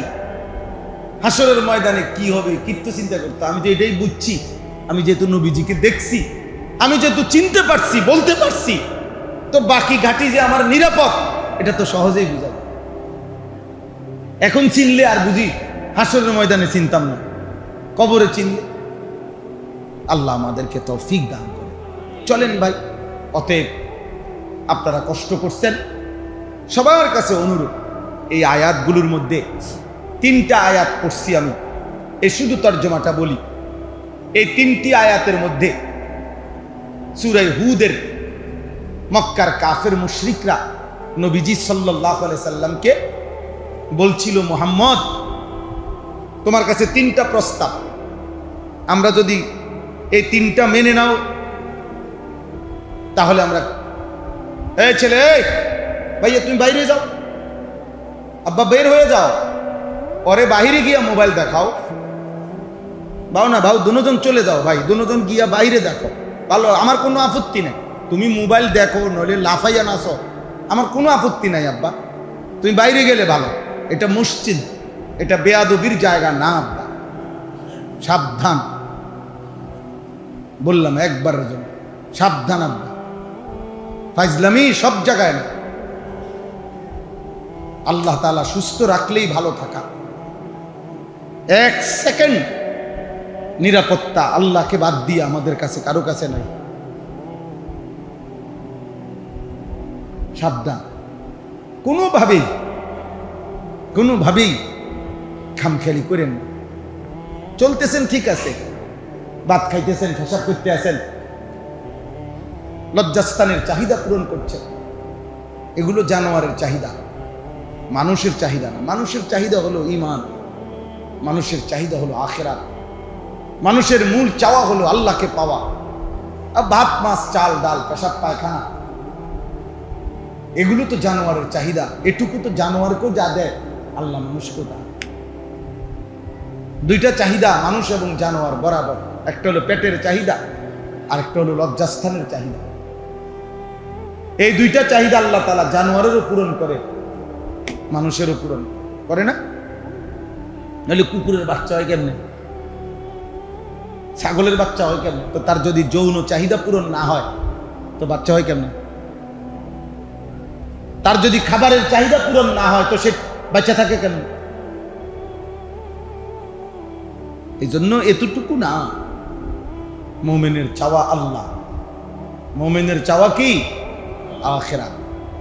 তো আল্লাহ তাআলা বলেন, মক্কার কাফেররা বলতো, এই শেষ করে দিচ্ছি, মুহাম্মদ সাল্লাল্লাহু আলাইহি সাল্লাম নবীজিকে বলতো, মুহাম্মদ 1 নম্বরে তুমি যদি আমাদের সামনে স্বর্ণ ভান্ডার, রৌপ্য ভান্ডার, খনির মতো দেখাইতে পারো যে আমরা যা মন চাই দিতে পারবা সম্পদ দুনিয়ার, তাহলে আমরা কালেমা পড়ব। এই হলো 1 নম্বর, লাউলা উনজিলা আলাইহি কানজুন। 2 নম্বর, তোমার সাথে যদি একজন প্রকাশ্য ফেরেশতা আমগরে দেখাইতে পারো, যেই ফেরেশতা ডাইরেক্ট আমগোর সামনে বলবে যে এই আল্লাহর নবী, তোমরা তাকে মানো, এরকম প্রকাশ্য ফেরেশতা যদি আনতে পারো তাহলে কালেমা পড়ো। নাউজুবিল্লাহ। 3 নম্বর, তুমি যদি এই কোরআনটা বদলাইয়া, কারণ এই কোরআনে আমাদের দেব দেবতা এগুলোর বিরুদ্ধে অনেক কথা বলছে, এগুলো বাদ দিয়ে তুমি স্বতন্ত্র নতুন পৃথক একটি কোরআন যদি আনতে পারো তাইলে আমরা তোমার উপর ঈমান আনব। এখন বলেন, একটা কথাও কি যুক্তির কথা? আমাদের গ্রাম দেশে বলে আর কি, আমগো দেশে কয়, আপনাদের এদিকে আছে কিনা এই কথা, আমাগো লাকসাম নোয়াখালীর দিকে বলে, আরে রবিবার দিন, রবিবারে বাঁশ দেয় না, মানে আগের দিনে যে মানুষে বাঁশ কাটতো, কেউ কাউরে বাঁশ কাটতে দিত, রবিবারে কি করতে দেয় না, বাঁশ কাটতে দেয় না। আমগো দেশে কোন দিন? রবিবারে। তো আমগো দেশে একটা কৌতুক কয় আর কি, যে এক বেটা আরেক বেটার কাছে কইছে, ও আমার 2 বাঁশ লাগে, আপনি যদি আমারে দিতেন। তো এ বেটার মূলত দেওয়ার ইচ্ছা নাই, এই জন্য কইল যে রবিবারে আইসো। আর রবিবারে যখন আসছে, কুমার তুমি জানো না রবিবারে তো কি দেয় না, তো আমগো দেশে কয় যে বাঁশ না দৈন্যারে কইও রবিবারে আইতে। মানে মূলত তা বাঁশ দিবে না, এই জন্য বলতেছে কিবারে আসতো। তো আসলে তো এই বেঈমানগুলো ঈমান আসলে কোনো আনতো না, এই জন্য একটা কওন আর কি, যে তুমি স্বর্ণ ভান্ডার দেখাও, তুমি ফেরেশতা দেখাও, তুমি আরেকটা কোরআন এনে দেখাও। আল্লাহ তাআলা এই 3 কথার জবাবে প্রথম 2 কথা স্বর্ণ ভান্ডার এবং ফেরেশতা, আল্লাহ বলেন বন্ধু এর কোনোটাই আপনি পাত্তা দিবেন না, বরং আপনি ইন্নামা আনতা নাদির, আপনি আমি আল্লাহর পক্ষ থেকে ভয় প্রদর্শনকারী, আপনি আপনার দায়িত্ব পালন করেন। ওদের কোনো কথার দ্বারা আপনি এক বিন্দু আপনার কথা কমাবেনও না, মনও খারাপ করবেন না, আপনি বলতে থাকেন। আপনি এক সুতা কথা বলা বন্ধও করবেন না, আপনি আপনার মন ছোট করবেন না, বরং আমি আল্লাহ আপনাকে দায়িত্ব দিছি, আপনি বলতে থাকেন। স্বর্ণ ভান্ডারও লাগবে না, প্রকাশ্য ফেরেশতাও লাগবে না, আমি আল্লাহই আপনার জবানের বরকতে, আমি আল্লাহর দয়ায় হকের বিজয় আমি করবই করব, ইসলামের বিজয় আমি করব। আর শেষ কথা বলছে যে বন্ধু ওরা বলতেছে, আমি বুঝছি, ওরা বলতে চায় মূলত কোরআন আপনি বানাইছেন, তো যেহেতু আপনি বানাইছেন মনে করে, তো আপনি আরেকটা বানানোর কি দরকার, ওরা বানাইয়ে দেখা। এই তখন আল্লাহ 3টা কথা বলছে, ওদেরকে বলেন হয়তো তারাই একটা পূর্ণ কোরআন পূর্ণ বানায় দেব, যদি বলে পারবে না তো তাইলে তাদেরকে বলেন 10টা সূরা, ফাতু বিআশরি সুওয়ারিন মিসলি, 10টা সূরা বানায় দেব, 114টা লাগবে না।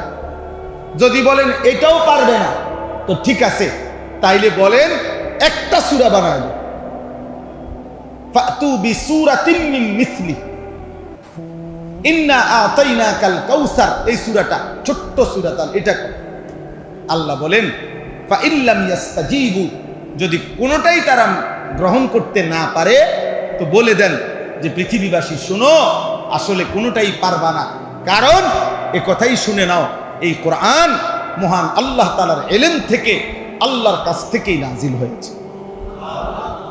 কার কাছ থেকে?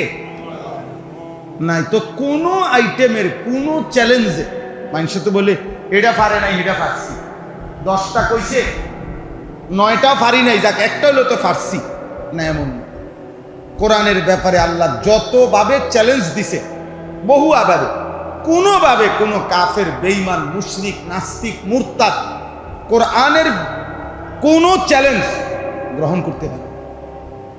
কোরআন সর্বযুগেই শ্রেষ্ঠ, কোরআন সর্বযুগেই মুজিজা। এই কোরআনের শব্দ, উচ্চারণ, তেলাওয়াত, ভাষা, তাফসীর, আহকাম, এর যৌক্তিকতা, এর বিধান কোনো কিছুতেই পৃথিবীবাসী এর বিকল্প বা কাছাকাছি কোনো কিছুই পেশ করতে পারে না। এটা কোরআন, এটা কোরআন। পৃথিবীর কেউ যদি গ্রহণ না করে তবুও এই কিতাবই শ্রেষ্ঠ। এজন্য আলহামদুলিল্লাহ আমরা নিজেদেরকে ভাগ্যবান মনে করি যে পৃথিবী পাইলে পাইলাম, না পাইলে না পাইলাম, কিন্তু আল্লাহর কোরআন পড়তে পারি। আলহামদুলিল্লাহ, আলহামদুলিল্লাহ, আল্লাহর সেজদা দিয়ে থাকি। আলহামদুলিল্লাহ। ছোট্ট যেই বাচ্চা আপনারা দেখেন, এই এখনো আমি খেয়াল করছি, এই যে কয়টা বাচ্চাকে নামাজের পুরস্কার হিসাবে পুরস্কারটা দিছে, এই কয়টা বাচ্চার চেহারা আপনারা এখন প্রয়োজনে আবার দেখবেন যেই সমস্ত বেনামাজি হিংস্র হাইওয়ান, এগুলোর চাইতে এই কয়টা ছেলের চেহারার মধ্যেও আকাশ পাতাল পরিবর্তন। প্রয়োজনে এখন আইনা দেয়, আবার দেখেন অগরও দাঁড় করায়, আর বেনামাজি অসভ্য, ওই অসভ্যরও দাঁড় করায়। দেখেন ইনশাআল্লাহ তো দেখবেন ওদের চেহারার মধ্যেই আপনার মায়া লাগবে, বুঝবেন নামাজ ওদের জিন্দিগি বদলায়, নামাজ ওদের চেহারার রং বদলায়। হ্যাঁ, আর বেনামাজি চুল, চেহারা, লিবাস, পোশাক সব বেঈমানে নিয়ে গেছে, ছিনায় গেছে। এটাই নিয়ম। ওই মনে রাখবেন ওই যে মনে করেন বাতাস বইতেছে খুব জোরে, তো ওইখানে যদি একটা পলিথিন বুঝেন তো না, পলিথিন মনে করেন সামনে বাতাসের মুখে, দেখবেন একটা পলিথিন কি করে এমনি এমনি লড়ে, মানে এটা কোনো দাঁড়ায় থাকতে পারে না। পলিথিন এটারে বাতাসে একবার এদিকে নেয়, এই পলিথিন এটার এই বাতাসে একবার হেদিকে নেয়, কারণ তার তো নিজস্ব কি নাই, মেরুদণ্ড নাই, দাঁড়াইয়া থাকবার মতো মেরুদণ্ড কি নাই। এই পাপী, বেনামাজি, চরিত্রহীন, মোবাইল, নারী লুবি, অশ্লীল, মদখোর, জেনাখোর, নেশাখোর, গাঁজাখোর, এগুলো এর মেরুদণ্ড নাই। এই মেরুদণ্ড না থাকার কারণে কখনো ইহুদি টানে, কখনো খ্রিস্টানে টানে, কখনো হিন্দুয়ে টানে, কখনো বৌদ্ধে টানে, কোনো গায়কে টানে, নায়কেও টানে, খেলোয়াড়েও টানে। দেখবেন খেলোয়াড় আইলেও দৌড় দিব, নর্তকী আইলেও দৌড় দিব, কারণ তার তো কি নাই, মেরুদণ্ড নাই, কাপুরুষ। তো কাপুরুষ। আমরা কিতাবে পড়ছি পূর্বে জামানার একজন বহুত বড় মুহাদ্দিস ছিলেন, ইয়াহইয়া আন্দালুসি, স্পেনের। উনি মদিনায় পড়তে গেছিলেন ইমাম মালিকের কাছে। ইমাম মালিক একজন বড় ইমাম ছিলেন, 4 মাযহাবের ইমাম। তো উনার ছাত্র ছিলেন উনি। তো একদিন ক্লাসে ছাত্ররা সব পড়তে বসছে মদিনায়, তখন হাতি আসছে পাশে, হাতি। তো চিৎকার উঠছে যে হাতি আইছে, বাচ্চা ছেলেরা, ছাত্ররা সব দৌড় দিয়া গেছে গা হাতি দেখতে। ইমাম মালিক উস্তাদ আইসা ওনারা জিজ্ঞাসা করছে, ইয়াহইয়া, বাকি ছেলেরা কোথায়? বলছে, হযরত ওরা হাতি দেখতে গেছে। বলছে, তো তুমি দেখলে না? তখন তিনি বলছিলেন, হযরত, ইমাম মালিককে বলছেন, উস্তাদকে, সুদূর স্পেন আন্দালুস থেকে 1000 মাইল দূরে এই মদিনায় হাতি দেখতে আসি নাই, এলেম শিখতে আসছি, আপনাকে দেখতে আসছি। আমার ভাই, অতএব ছেলেরা বাবা আল্লাহকে চিনো, খুব চালাক মনে করো না, চালাক মনে করো না, চালাক মনে করো না বাবা। চুল চেহারা মুসলমানের মতো বানাও, ইমানদারের মতো। এই যে ওই চুল দেখেন, ওই যে ওর চুল, ওই যে ওইদিকে আছে, মানে যেই চুল শুধু উপরে এক অংশ চুল আর আরেক অংশ একদম কাটা চারিদিকে, মানে একদম সমান, চুল নাই একদম, আর কিছু অংশ আছে, সম্পূর্ণ নাজায়েজ চুল। রাসূলুল্লাহ সাল্লাল্লাহু আলাইহি সাল্লামের স্পষ্ট হাদিস। হাইসো না, কেউ কাউরে দেখার দরকার না, আমি বুঝাইলাম। এই অপদার্থের মূলত কোনো অভিভাবক নাই, এটা খায় আর পেশাব করে, বুঝেন না কথা, আর মোবাইল টিপ, কারণ আর কোনো অভিভাবক নেই। কে হেরে ঠিক করে দিব যে আব্বা এভাবে চুল কাটে না? কে আছে? হে তো কেউ নাই,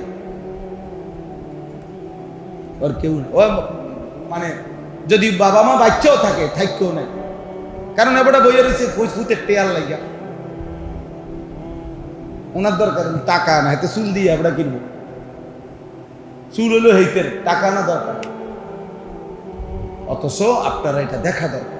নবীজি বলছেন চুলের ব্যাপারে, আল্লাহ নবী সাল্লাল্লাহু আলাইহি সাল্লাম বলছেন, হয়তো পুরা চুল রাখো, নয়তো পুরা চুল কাটো। কিছু চুল আছে, কিছু চুল নাই, এটা নিষেধ।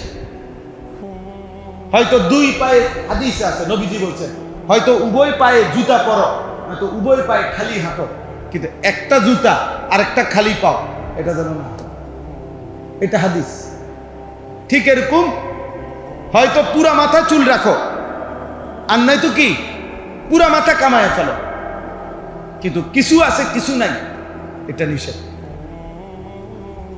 এই জন্য বাবা, একটা ছেলেও যদি বুঝো ভালো হও, আর যদি বলো না হুজুর এগুলো আমাদের দরকার না, ঠিক আছে আপনার কোনো সমস্যা নাই।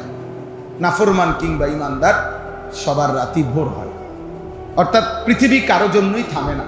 যেদিন আব্দুল কাদের জিলানির মৃত্যু হয়েছে সেদিনও সূর্য ডুবছে, যেদিন ফেরাউন নমরুদের মৃত্যু হয়েছে সেদিনও সূর্য, পৃথিবী থামে, কারো জন্যই পৃথিবী থামে না, সময় চলমান। অতএব আমাকে এবং আপনাকে সকলকে নিয়েই সময় চলতেছে।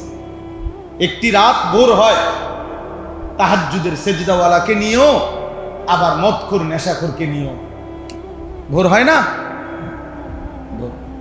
অতএব আমাদের সবার জন্যই রাত শেষ হবে, দিন শেষ হবে, হায়াত শেষ হবে, কিন্তু আখিরাত কোনো দিন শেষ হবে না।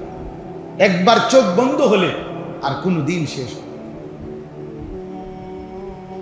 আর কোনো দিন শেষ হবে। আল্লাহ আমাদেরকে হেফাজত করেন, আল্লাহ তাআলা আপনাদেরকে কবুল করেন। এই গরমের মধ্যে আপনারা কষ্ট করছেন, আল্লাহ আপনাদের এই মসজিদকে কবুল করেন। মাওলানা রুহুল আমিন আলহামদুলিল্লাহ উপযুক্ত আলেম, ও একেবারে ছোট্টবেলার থেকে এই যে খতিব আপনাদের, ও আমার খেদমত করছে ছোটবেলায় থেকে, আজকে বহু বছর ছাত্র জীবনের পুরাটা আমাদের তত্ত্বাবধানে চলছে। আমার মাদ্রাসার এখন শিক্ষক, কিতাব বিভাগের, আলহামদুলিল্লাহ উপযুক্ত শিক্ষক। আমি ব্যক্তিগতভাবে সারা বাংলাদেশে কিশোর যুবকদের জন্য অনেক কাজ করি, যেতটুকুই করি। ফজর ক্যাম্পেইন, ফজরের মুসল্লি বৃদ্ধির চেষ্টা করি। কিশোর যুবকদের জন্য 1 দিনের 3 দিনের বিভিন্ন সময়ে সময়ে কোর্স করি আমাদের মাদ্রাসায়। এই ওযু, নামাজ, সূরা কেরাত শিখাই জেনারেল ছেলে আর কি, স্কুল কলেজের ছেলেদেরকে। এই গত মাসেও 13 তারিখ হয়েছে, 250 ছেলে দিনভর শিখছে। আলহামদুলিল্লাহ এই সমস্ত কার্যক্রম যে মেন পরিচালনা করে আমার আপনাদের এই খতিব মাওলানা রুহুল আমিন, ও অনেক ফিকিরমান ছেলে আলহামদুলিল্লাহ। এমনি আপনাদেরকে বললাম আর কি, এই জন্য তাকে কদর করবেন, আপনারাও কদর করবেন, মহব্বত করবেন, সেও আপনাদেরকে মহব্বত করবে। আল্লাহ তাআলা আপনাদের সবাইকে ভালো রাখেন, আল্লাহ তাআলা আপনাদের জন্য একটা সুন্দর রাস্তার ব্যবস্থা করে দেন, আল্লাহ তাআলা আপনাদেরকে ঈমান আমলের জীবন দান করেন। মসজিদ করছেন মাশাআল্লাহ সুন্দর, আল্লাহ আপনাদের কলিজাও সুন্দর করে দেন, আখিরাতও সুন্দর করে দেন। ছেলেরা, যুবক ছেলে, আব্বা যত কথাই বলছি রে বাপ, তোমার প্রতি রাগ করে বলি নাই, অভিমান করে বলি নাই আব্বা, তোমার প্রতি অসন্তুষ্ট এজন্য বলি নাই, বলছি একটা আশা নিয়ে যদি কেউ বদলায়। আমার অনুরোধ রইল, তোমরা চুল স্বাভাবিক রাখো। এই বিশ্রী চুল এগুলা বাবা বেঈমানের চুল, মুশরিকের চুল, এগুলা তোমার ঈমান রক্ষা করবে না, কষ্ট পাইবা। 2 নাম্বার কথা হলো শরীর পবিত্র রাখো। নাপাক শরীর নিয়ে চলা একেবারে ঘৃণ্য। তো ওই যে ওই দেখো ওই চুলের কি করে দেখছেন, মানে না না তাকাইবেন না, মানে বুঝাইতে চাই বেঈমান অধিকাংশ ছেলেকে আপনার এই ইদানিং কালে আইসা চুল নিয়ে ব্যস্ত রাখছে। এটা কি জানি হঠাৎ এক এক ছেলেকে, আগে বুঝছেন মহিলারা থাকতো চুল নিয়ে ব্যস্ত, মূলত চুল নিয়ে ব্যস্ত থাকা, বিশ্বাস করো বাবা, এটা নারীর স্বভাব। এই পৃথিবীতে সর্বযুগে নারীর জন্য চিরুনি, নারীর জন্য তেল চুলের, নারীর জন্য চুলের বিভিন্ন আইটেমের প্রসাধনী অনেক বাজারে, যেই কোনো একটা দোকানে আপনি খবর নেন, দেখবেন নারীর জন্য চুলের কত আইটেমের কত কিছু আছে। কার চুল নিয়ে ব্যস্ত থাকা নারীর স্বভাব। এই জন্য আমাদের এই ছেলে পেলে এগুলারে কাপুরুষ নারী বানানোর জন্য, মহিলার বদ অভ্যাস বানানোর জন্য, যে কম মানে স্বভাব, যে যুবক যার ভিতরে সাহস থাকবে, এটারে যাতে কাপুরুষ বানাইতে পারে, এই জন্য এই কাপুরুষের চুলের উপরে কামে লাগাইছে। তুই বেডিতের কাম কর, তুই যেহেতু আকামলা, তোমার দিয়ে যেহেতু কোনো কাম হইতো না, তা তুই বইয়ে বইয়ে চুলে ঠিক কর, চুলে ঠিক। কালকে এক ছেলেরে বলছি অভিযোগ, যে তোমার বারবার এটা সামনে চলে আসতেছে, এতবার কষ্ট পাইতেছে, হে একটু পর পরে চুল সামনে এসে পড়ে, আবার ফিরায়, আবার ফিরায়, আবার। এই হাতেরে কষ্ট দিতেছ কেন? ছাগল না এটা বেটা, তোর চুলে তোর কষ্ট হইতেছে, তো তুই এটা কাটো না কাট। মানে এরটাও কি কোনো কথা নেই যে একটা পাগলেরও তো একটা জাত ফাত আছে, যে কিরে আমার এটা কি বললো, কি বললো, আমার এটা কি ডিজাইন দিল, আমার কষ্ট ফেলাই দিছে বারবার। আমারে যদি বলে এই একটা জিনিস, মোবাইল এটা আপনি একবার হাতে নিবেন, আবার নিচে থুইবেন, আবার হাতে নিবেন, আবার নিচে থুইবেন, আবার নিবেন, এভাবে যদি আমার আধা ঘন্টা করতে বলে আর আমি যদি এরুম করি তো বাকি মানুষে কি করবো? এটা কি পাগল এরুম করে কা? আতি ডেরুম করে, তো তুমি চুলি ডেরুম করো কা? বলো আব্বা। আল্লাহ তোমাদেরকে বুঝ দান করেন, আল্লাহ সবাইকে কবুল করে নেন, আল্লাহ তাআলা আপনাদেরকে ঈমান আমল দান। যখনই আবার শুনবা ছেলেরা আমাদের মাদ্রাসায় মৌলানা যদি বলে তো এই কোর্সে যাইবা, ওযু, নামাজ, সূরা, কেরাত, দোয়া, কালাম শেখানো হয়, কখনো একদিন কখনো 3 দিন। মাশাআল্লাহ, আমার ভালো লাগছে যে কয়েকটা বাচ্চা নামাজ পড়ে, ছোট ছোট মাসুম বাচ্চা পুরস্কার নিছে। পুরস্কার বড় কথা না, ওরা যে নামাজ পড়ছে, মালিকরে সেজদা দিছে, তো আল্লাহ তাআলা এতে খুশি হয়েছে, আল্লাহ খুশি হয়েছে। আল্লাহ যেন বলছে, হায় আমার 40 বছর বয়সী কত নাফরমান বান্দা আমার একটা সেজদা দেয় না, আর তুমি ছোট্ট বাচ্চা আমার সেজদা দিচ্ছ। আল্লাহ এই বাচ্চাদেরকে নেককার ইমানদার হিসাবে, মাহাদির সৈনিক হিসাবে কবুল করে নেন। আল্লাহ তাআলা সবাইকে মাফ করে দেন। আলহামদুলিল্লাহি রাব্বিল আলামিন। আল্লাহুম্মা আনতাস সালাম ওয়া মিনকাস সালাম, তাবারাকতা ইয়া দাল জালালি ওয়াল ইকরাম, ইয়া আরহামার রাহিমিন, ইয়া আরহামার রাহিমিন, ইয়া আরহামার রাহিমিন। রব্বানা যালামনা আনফুসানা ওয়া ইল্লাম তাগফির লানা ওয়া তারহামনা লানাকুনান্না মিনাল খাসিরিন। রব্বানা ওয়া আতিনা মা ওয়া'আদতানা আলা রুসুলিক ওয়া লা তুখজিনা ইয়াওমাল কিয়ামাহ ইন্নাকা লা তুখলিফুল মিআদ।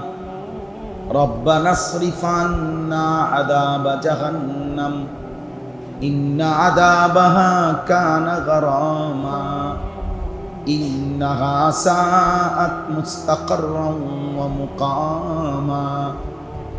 রব্বানা লা তুযিগ কুলুবানা বা'দা ইয হাদাইতানা ওয়া হাব লানা মিন লাদুনকা রাহমা ইন্নাকা আনতাল ওয়াহ্হাব। রব্বিরহামহুমা কামা রাব্বায়ানি সগীরা। রব্বানা হাব লানা মিন আজওয়াজিনা ওয়া যুররিয়াতিনা কুররাতা আ'ইউন ওয়াজআলনা লিল মুত্তাকিনা ইমামা। রব্বি জাআলনি মুকিমাস সালাতি ওয়া মিন যুররিয়াতি রব্বানা ওয়া তাকাব্বাল দুআ। রব্বানা ইগফিরলি ওয়া লিওয়ালিদাইয়া ওয়া লিল মুমিনিনা ইয়াওমা ইয়াকুমুল হিসাব। আল্লাহুম্মা ইন্না নাসআলুকাল হুদা ওয়াত তুকা ওয়াল আফাফা ওয়াল গিনা। আল্লাহুম্মা আরহামনা বিতারকিল মাসি ওয়া লা তুশকিনা বিমাসিয়াতিক। আল্লাহুম্মা আস্তুর আওরাতিনা ওয়া আমিন রাওয়াতিনা। আল্লাহুম্মা ইহফাজনা মিন কুল্লি বালাইদ দুনিয়া ওয়া আযাবিল আখিরাহ ওয়া'ফু আন্না ওয়াগফির লানা ওয়ারহামনা আনতা মাওলানা ফানসুরনা আলাল কওমিল কাফিরিন। কারীম, রাত গভীরে মাওলা আপনার ঘর মসজিদে আপনার শাহী দুয়ারে হাত উঠাইলাম। আল্লাহ আপনি মাফ করে দেন, মাফ করে দেন। জিন্দেগীর সমস্ত নাফরমানি মাফ করে দেন, পেছনের জিন্দেগীর গুনাহগুলো মাফ করে দেন। চক্ষু বন্ধ করে ভেবে দেখলাম মাওলা কত রাত গেছে আপনাকে একটা সেজদাও দেই নাই, কত দিন গেছে মাওলা আপনাকে একটা সেজদাও দেই নাই। তবুও তো আপনি রিজিক বন্ধ করেন নাই, তবুও তো আপনি নিঃশ্বাস বন্ধ করেন নাই। এমন মালিক কেমনে ভুলে গেলাম মাওলা, এমন মালিক কেমনে ভুলে গেলাম, এমন দয়ালু মেহেরবান কেমনে ভুলে গেলাম। আল্লাহ আপনি মাফ করে দেন, মাফ করে দেন। ঈমান দান করেন, আমল দান করেন, এলেম দান করেন, ইজ্জত দান করেন, আফিয়ত দান করেন, তাকওয়া দান করেন, তহারত দান করেন, হিম্মত দান করেন, ইস্তেকামত দান করেন, ইখলাস দান করেন,